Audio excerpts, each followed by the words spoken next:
There's something no one says out loud, yet everyone feels it, even if they don't understand.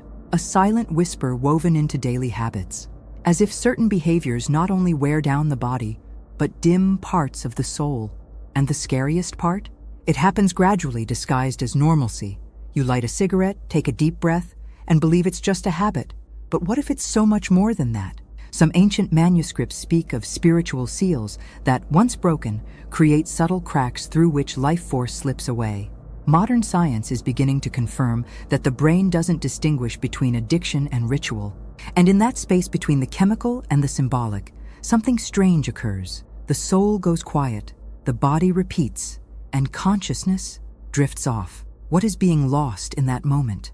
And why does no one talk about what truly enters when the smoke does? In what follows, you'll understand why you've never heard anything about this, and how this hidden truth could change everything.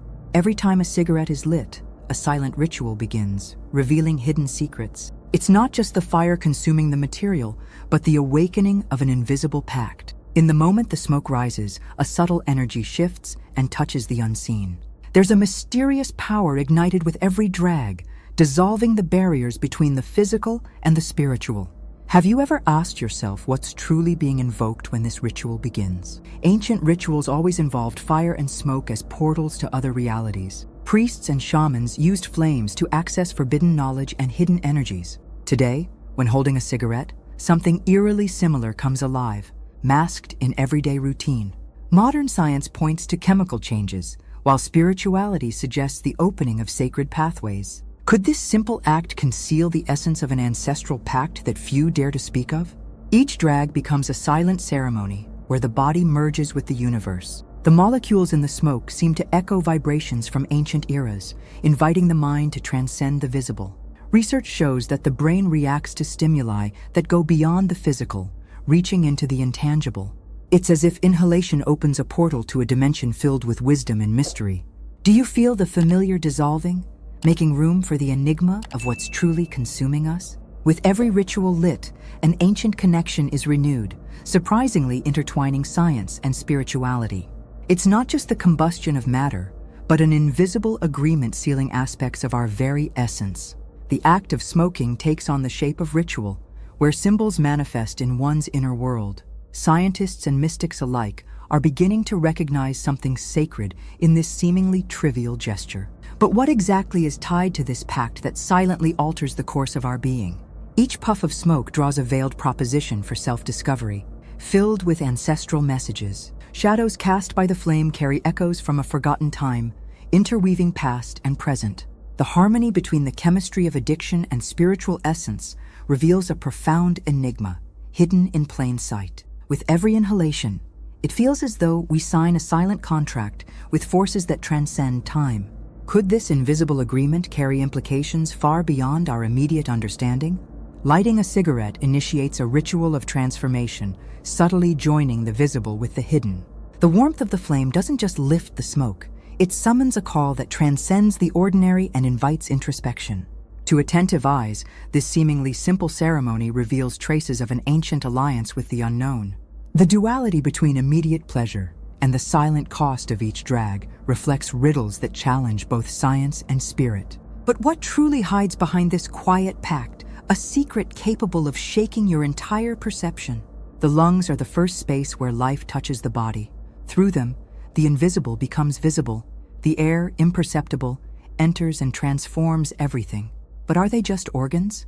Or are they sacred portals through which the vital essence of existence flows? In the oldest traditions, breathing was always more than biology. It was the invisible thread connecting the body to the soul. So what happens when that thread is contaminated? In Chinese medicine, the lungs are seen as the dwelling place of sorrow. When this home is filled with smoke, it's not just the air that changes. It's the emotional field that becomes tangled. Science confirms that smoking directly affects the limbic system, the center of deep emotions. It's no coincidence that so many turn to cigarettes in moments of pain or loss. But what exactly is being inhaled, beyond toxins? What settles in the silence between drags? When you breathe in smoke, something infiltrates the invisible. It's not just about substances, but symbols. A cigarette might feel like relief, but spiritually, it could be blocking something that's trying to enter. Inspiration, clarity, connection. In Eastern traditions, prana, vital energy, flows through breath. If the air is compromised, so is the energy. What if addiction is actually a vibrational barrier slowly rising within us? Ancient accounts describe breathing as a bridge between worlds. Sufi masters, yogis, and monks have always warned about keeping this bridge clear and flowing. When it becomes clouded by smoke, what is severed? Maybe it's not just the body that grows weary. Maybe it's the soul that falls silent, waiting for the channel to open again. But what exactly is no longer being transmitted when the lungs become clouds of density?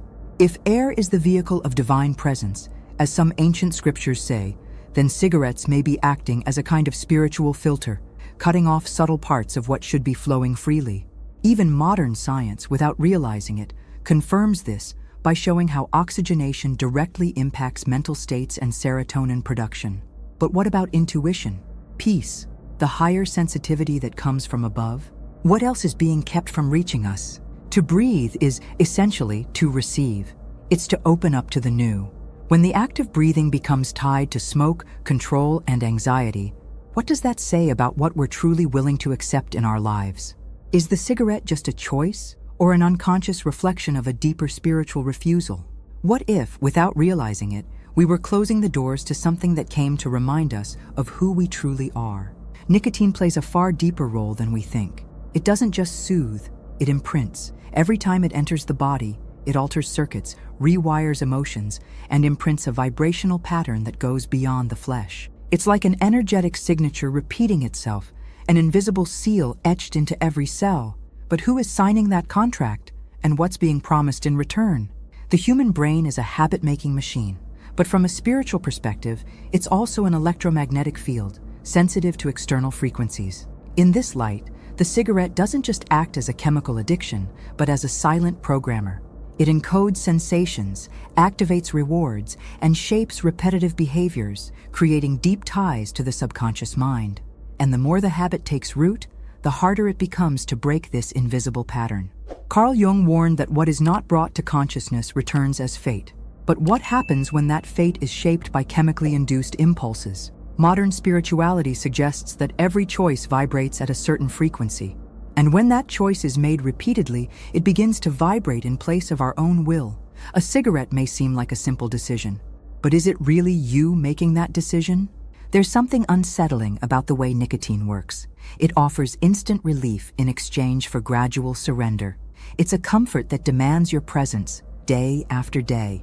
And slowly, something within settles. The self adapts to living with less clarity, less control, less light. This silent chemistry shapes not only the body, but the spirit. The question is the cigarette teaching us to accept a life with less freedom? Many traditions speak of spiritual contracts made without words, unspoken agreements between the soul and patterns that seem harmless. Psychology calls this self-deception. Spirituality calls it a mission detour. Could it be that the cigarette, through its ritualistic repetition, acts as a modern form of enchantment? Something that seduces, binds, and redefines our inner path? What else might it be programming besides the body? The mark nicotine leaves doesn't show up in blood tests or spiritual x-rays. It infiltrates our choices, our silences, the empty spaces that open where there was once clarity.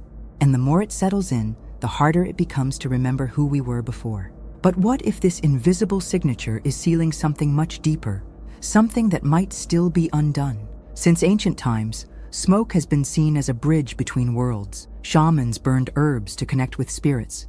Ancient priests burned incense to send prayers to the heavens. The smoke would rise, carrying intentions, opening paths. But what happens when that smoke no longer comes from a sacred plant, but from an industrial product filled with chemicals designed to addict? Does it still carry something upward, or bring something darker downward? Neuroscience has shown that smell and breathing are directly connected to the limbic system, the emotional and intuitive center of the brain. Everything inhaled, including smoke, affects our emotions and even our memories. And when that smoke contains substances designed to confuse the body and create dependence, what does it do to the soul? Could it be dulling the most subtle channels of perception? Can you still hear your intuition through the smoke? Some ancient texts warn of dense clouds that obscure inner vision. This isn't about physical blindness, but a kind of fog that settles over the spirit, covering the invisible senses we use to perceive the unspoken, the subtle, the true. And the cigarette, with its constant and penetrating smoke, couldn't it be exactly that? A cloud built slowly, until you no longer realize you're immersed in it. The problem is, the fog doesn't announce when it begins. It comes gently, under the pretense of relief, of pause, of company. The smoke fills the space between thoughts and emotions, numbing inner warnings, body signals, soul messages. Over time, everything becomes harder to hear. The inner voice, the sensitivity, the clarity. And what if that's exactly what it was designed to do? A kind of modern spell? Some say that, on subtle planes, cigarette smoke turns into energetic veils around the auric field. Veils that not only hinder spiritual perception, but also attract low-vibration entities. Does that sound like an exaggeration? Maybe. But why do so many longtime smokers report heavy feelings, confusing dreams, and blocked intuition? Is it all just psychological, or is something deeper being hidden? The question almost no one asks is this: if smoke is meant to purify or to obscure, whose side is the cigarette really on? It soothes, but what else does it silence? It creates a moment, but what does it distract from? And what if behind this ordinary smoke lies something far deeper, a fog that not only rises, but settles inside you? There are addictions that seem to have a will of their own, that ask, that wait, that watch. Cigarettes are one of them. They're not just part of your routine, they shape it. They show up at the same times, in the same places, during the same emotions, as if they had a subtle, silent consciousness that surfaces whenever the soul falters. But what if that's not just a metaphor? What if addiction truly has an energetic identity that exists in the invisible? In depth psychology, Jung spoke of archetypes as living forces of the collective unconscious, symbolic beings that take shape within us and sometimes outside of us. In this context, addiction is the archetype of escape, of lack, of unconscious repetition. It doesn't feed on nicotine. It feeds on presence, attention, time. And the more you give in, the more it grows. Have you ever felt how it seems to gain power when you try to resist? Ancient spiritual traditions would call this an egregore, a collective energy born from repeated desire, shared habits, unquestioned dependence. Millions of people smoke around the world, many for the same reasons: anxiety, boredom, pain. Imagine the psychic force this generates on a subtle level. Are we feeding an invisible entity with every puff, something that grows stronger the more we abandon ourselves? And what if the cigarette, as a symbol, is a tangible manifestation of this archetype? A materialization of what we can't bear to face within ourselves: the emptiness, the fear, the silence. It appears whenever we try to escape discomfort, like a shadowy companion that offers relief in exchange for control. You call it, but maybe it was already there, waiting, watching for the exact moment you'd become vulnerable again. There is something deeply spiritual about this, because it's not just about quitting smoking. It's about recognizing what lies behind the craving, what draws you to it, what you're trying to silence every time you bring the cigarette to your lips. Addiction, in this sense, is not just dependency, it's an interrupted dialogue with your own soul. And as long as it keeps speaking louder, the question that echoes is, who's in control? You, or the entity you've been feeding? Many people think they have an addiction, but few realize that the addiction also has them. And what if, deep down, the cigarette is a symbolic being that needs you to keep existing? Few people realize that the subconscious mind doesn't distinguish between real and symbolic. It simply records repetition, emotion, and imagery. These are the keys. The cigarette delivers all of them at once, a constant gesture, packed with momentary relief, wrapped in personal symbols. With each drag, a new line of code is written into the deepest regions of the mind. But what exactly is being programmed there?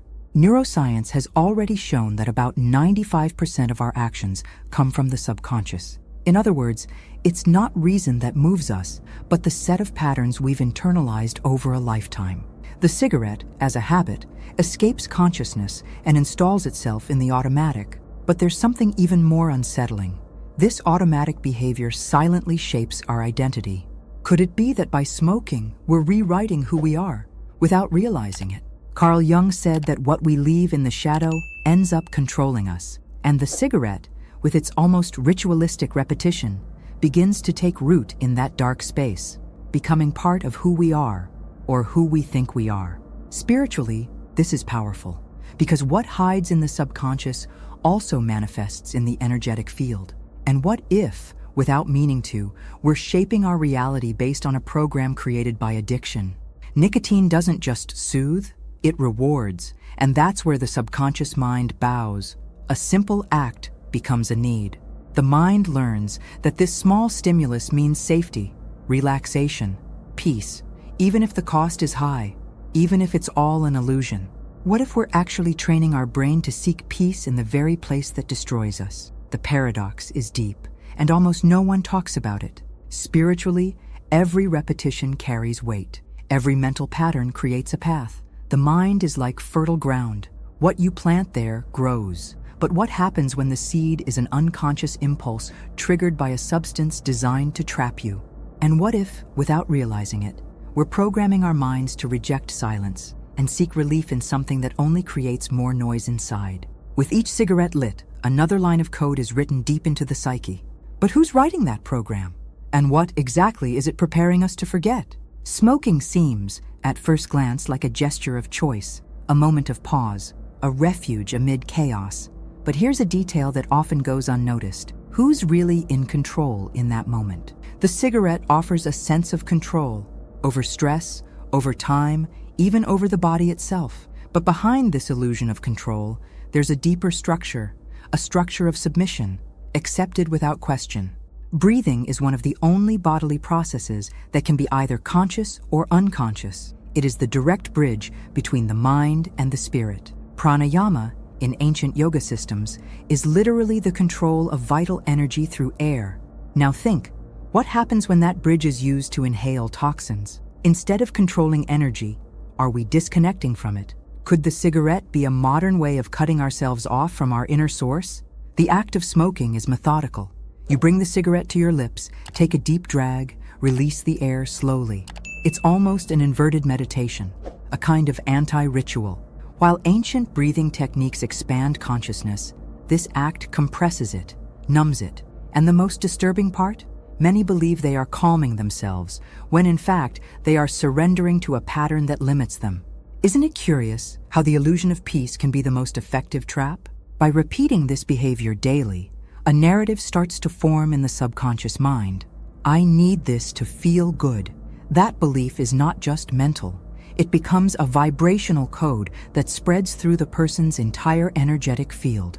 The cigarette becomes an anchor, but not one that grounds you, one that holds you back. And the most unsettling part is that this prison is built with your own hands. In Stoic philosophy, true mastery is the mind's control over impulses. But in this case, the impulse disguises itself as mastery, a symbolic inversion.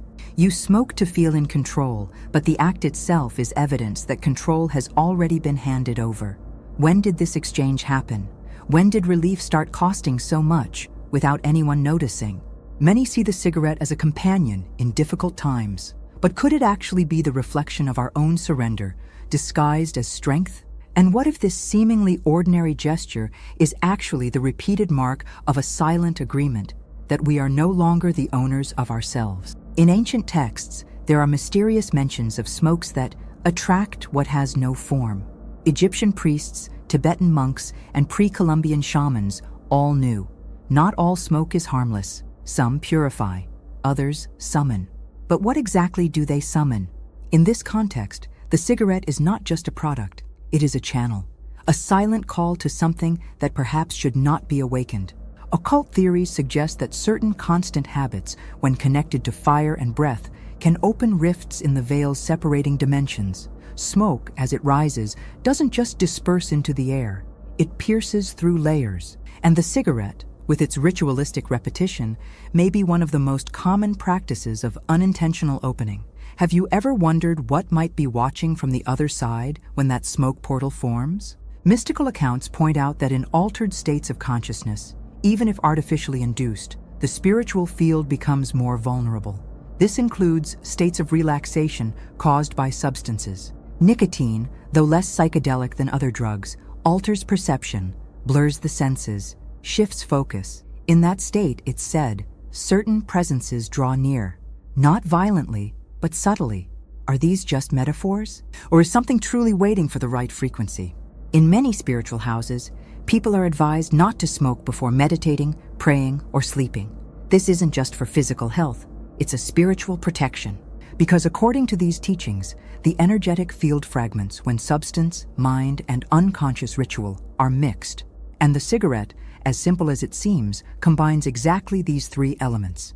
But what really manifests when the soul fragments and the smoke rises? Modern physics has already recognized that everything vibrates, that there are fields beyond what our eyes can detect. So why is it so hard to accept that something could indeed be drawn to our vibrational behaviors? We're not talking about monsters or fantasy figures, but resonances, frequencies that align with what we emit.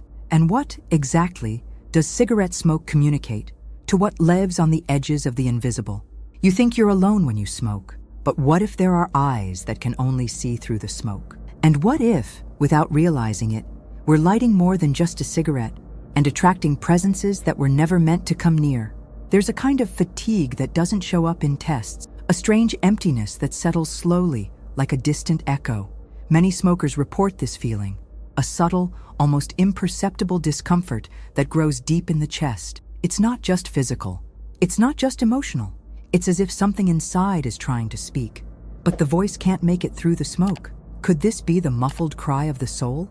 The body speaks, always. Pain, tension, insomnia, they are all calls for attention, but the soul whispers. It speaks through gut feelings, confusing dreams, subtle perceptions.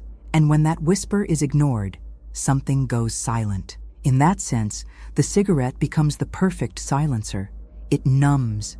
It offers silence, but not the silence of peace, rather the silence of disconnection. How often have we mistaken this silence for relief, when in truth it was resignation? Smoking is not just consuming something, it is being consumed from within. Little by little, something dims, the flame of will, the sharpness of the senses, the vibration of enthusiasm, and no one notices right away, because the fall is gentle.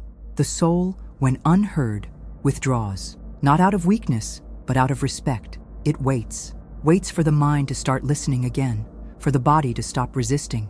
But spiritual time is different, and sometimes it never returns in quite the same way. In some branches of esoteric philosophy, there's talk of energetic self-betrayal, a deep concept where the self abandons itself in small, everyday, seemingly unimportant acts. Smoking through this lens is not just a habit, it is a ritual of forgetting, a daily micro-sacrifice of one's own presence. Each drag doesn't just remove air from the lungs, but a little bit of clarity. Do you feel that? There are people who, when trying to quit smoking, report not just withdrawal, but the sudden return of old emotions, memories, unprocessed pain, as if something had been waiting a long time to be seen. Could the cigarette then be a shield against those ghosts? A veil between the self that feels and the self that fears feeling? And what happens when that veil is torn? How many times have you silenced what most needed to be said and lit a cigarette instead? And what if that silence isn't peace, but the sound of a soul asking for help with almost no voice left? Life speaks all the time. And sometimes it speaks in subtle signs, unlikely encounters, coincidences that make no sense at first, but carry an unsettling precision. It's what Jung called synchronicity, when the outer world reflects something pulsing inside us. But what happens when we're too intoxicated to notice these signs? Could it be that the cigarette, beyond polluting the lungs, also interferes with the universe's secret language? Each drag seems to pause the world, a moment of rest. But what else is being paused in that instant? Intuition, sensitivity, openness to the unexpected. The cigarette creates a bubble, an artificial refuge that isolates the body and mind from the surrounding vibrational field. And in that isolation, what if we stop feeling what's coming our way? Ideas, connections, opportunities. How many things do we silently fail to encounter? Modern physics has already proven that everything is interconnected. You think, you vibrate, you emit, and with that, you attract. But what happens when your vibrational field is saturated by a repetitive pattern of self-anesthesia? What's being repelled without your knowledge? Sometimes that feeling of nothing ever happens might have an invisible cause, an internal frequency that blocks the flow of meaningful events. Have you considered that maybe the cigarette is vibrating in place of your presence? Spiritually, every choice sends a signal, not verbal, but energetic. The habit of smoking sends a specific kind of message to the universe, one that speaks of lack, of fatigue, of escape, not out of malice, but by vibration. And the universe responds in kind. A cycle is formed, and when you try to break free, something pulls you back. But what exactly is holding that field in place? And what might happen if it were dissolved? There are stories of people who, after quitting smoking, began to notice more coincidences, more unlikely connections, more flow. Is that just psychological? Or is there truly an energetic release that creates space for synchronicities to occur? And what if the cigarette is not just a habit, but a kind of blocking field, installed right at the center of your ability to feel the world aligning? Do you feel like certain things simply never reach you? That something stops them for no apparent reason? And what if that something was between your fingers, turning to ash everything that was meant to find you? Look closely. Nearly every smoker follows a pattern. After coffee, after a meal, during a break at work, before going to sleep. The cigarette isn't just consumed, it's summoned, as if it has a set time to appear. But what lies behind that ritualistic punctuality? Why does it show up at the same moments, with the same strength, even when the rational will to quit is already present? In the subconscious mind, repetition is a sacred language. Anything repeated gains hidden meaning. The cigarette, then, becomes a symbol. It shows up as a substitute for what is missing: peace, control, comfort, presence. And the more it repeats, the more it becomes a kind of emotional marker, an invisible anchor that ties emotion to action. But what kind of emotion is being acted out and avoided there? Psychologists say habits are often attempts to cover up unprocessed memories, old emotions that haven't found a way to be expressed, and the cigarette may very well be a curtain. A theatrical intermission that hides behind the smoke pains that still live backstage in the soul. Why do we feel the urge to smoke when we're alone, or stressed, or nostalgic? What's trying to surface in those moments that we don't want to hear? From a spiritual perspective, moments of pause are precious. They're windows to self-awareness, fertile silence, and contact with the sacred. But when those pauses are filled with cigarettes, what settles in is noise, not listening. The pause becomes repetition, the sacred becomes habit, and the gesture that could be an act of presence turns into an automated addiction. Deep down, are we afraid of what we might find in that silence? Some say the most automatic habits are actually unconscious prayers, disguised requests, cries that never get heard because they're replaced by gestures that only imitate presence. What if, every time you light a cigarette, what's trying to surface is a plea for reconnection? Something ancient that only appears in those moments because it knows that for 1 second, you've paused. The body knows exactly when to stop, so does the soul. But what if you're filling those spaces with something that takes instead of gives? And what if your habit is repeating an old story, one you don't even remember starting? It arrives as comfort, a companion in moments of chaos, a gesture that promises calm, focus, silence, and for a brief moment, it seems to work. The body relaxes, the breath settles, the thoughts slow down. But soon after, everything returns. The restlessness, the unease, the anxiety hiding beneath the ashes.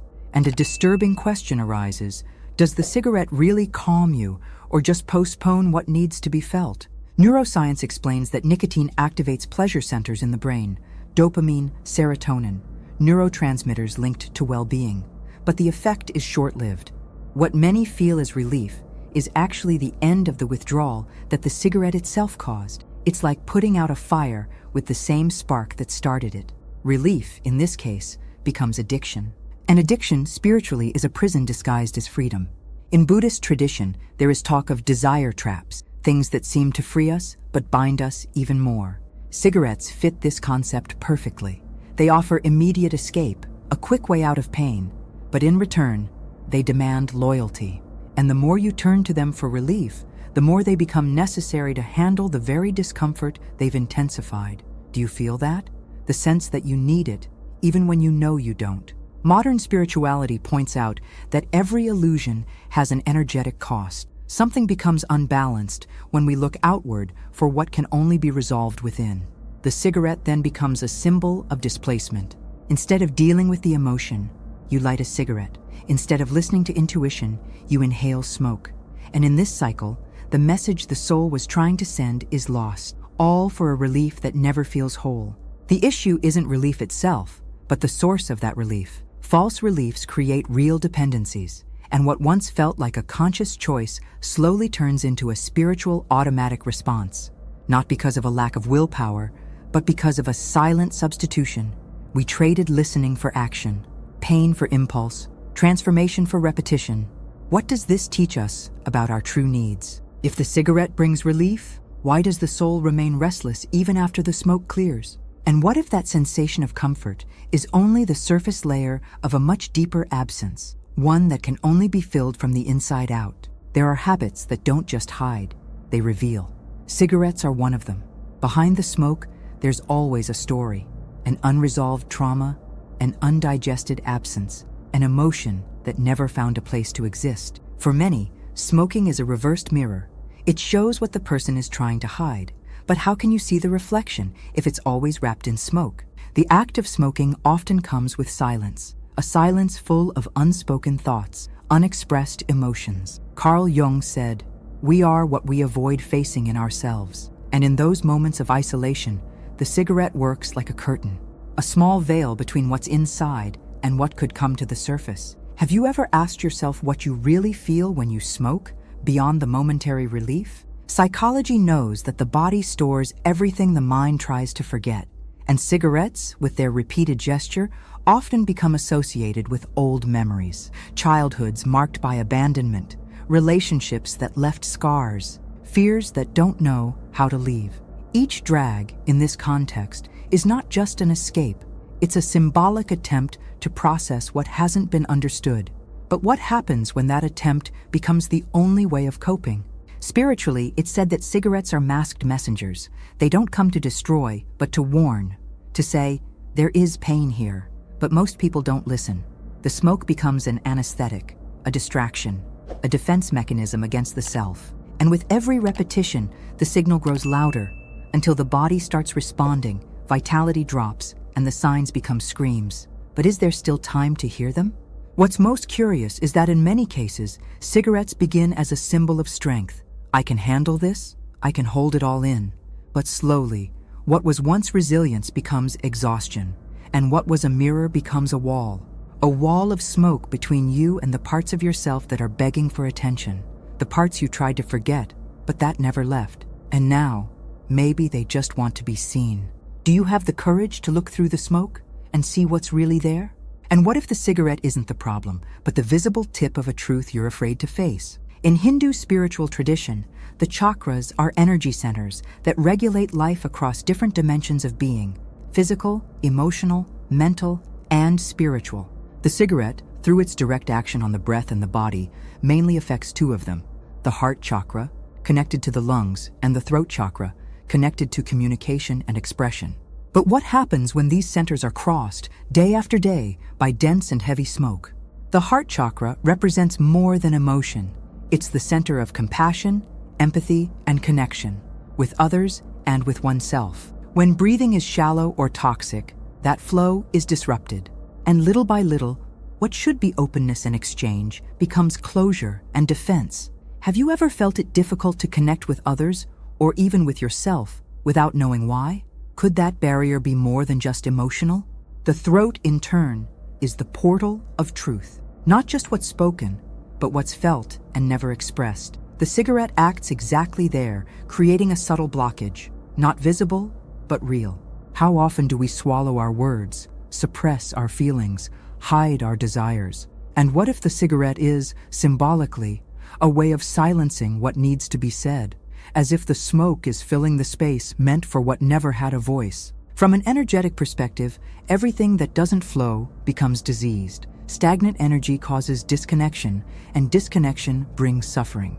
The cigarette might seem too small to carry so much symbolism, but it's exactly that subtlety that makes it dangerous. It settles where there's weakness, and often stays there for years. And what if that quiet blockage is preventing you from fully living who you are? Beyond that, the cigarette creates a repetitive vibrational pattern, one of contraction. Contraction of breath, of energy, of expression. Instead of creating space for the new, it reinforces the old. Fear, stagnation, attachment. And the more the gesture repeats, the more the energetic field adjusts to that frequency. And the most unsettling part? Sometimes you don't realize how much the light has dimmed until it's almost completely gone. Do you feel like something inside you is stuck? As if the words won't come out? As if your chest feels heavy for no reason? And what if the smoke you're inhaling is, without knowing it, suffocating exactly what you came into the world to express? When it comes to cigarettes, the focus is almost always on the body. Lungs, heart, skin, teeth. But there's something no test can measure, something no exam can detect. It's a quieter kind of wear, a slow erosion from within, leaving no visible scars. It's the energetic cost, the wear on the soul, the subtle exhaustion of something that, once lost, no medicine can restore, the inner strength that sustains your light. Ancient spirituality taught that every addiction is, at its core, an exchange. Something is offered, relief, pleasure, company, and something is taken in return. With cigarettes, the exchange is subtle, but deep. What's given up is lifetime, not just in a biological sense, but spiritual. Minutes of presence, fragments of clarity, entire parts of your vital energy that could have been used to create, to love, to grow, but instead dissolve into smoke. There's a saying in Hermetic philosophy: what controls you, and feeds on you. Cigarettes fit this almost surgically. They show up in moments of vulnerability and take root there. They grow stronger from your impulses, your neediness, your pain, and the more you seek them, the more they grow inside you. But what exactly is being fed by your repetition? And what is dying in the process? There's a strange feeling many smokers report but can't explain. A persistent fatigue, a sense of being disconnected from their own center. It's not just physical. It's as if something is out of place, as if a connection to something greater is missing. Could this be related to what's being silenced, repressed, diverted? Could this hidden cost be the loss of that essential connection? The most alarming part is that the toll isn't taken all at once. It comes in small, invisible installments. With each cigarette, a little less sparkle in the eyes, a little less dreaming, a little less willpower. The soul gradually gives up space, slowly, like someone getting used to living in the dark. And maybe that's the most dangerous thing of all, the moment when not feeling starts to feel more comfortable than feeling too much. Have you ever stopped to think about what the cigarette might be taking from you? Something that won't ever come back? And what if the real cost isn't what you feel today, but what you'll never feel again if you keep offering your energy to this silent pact?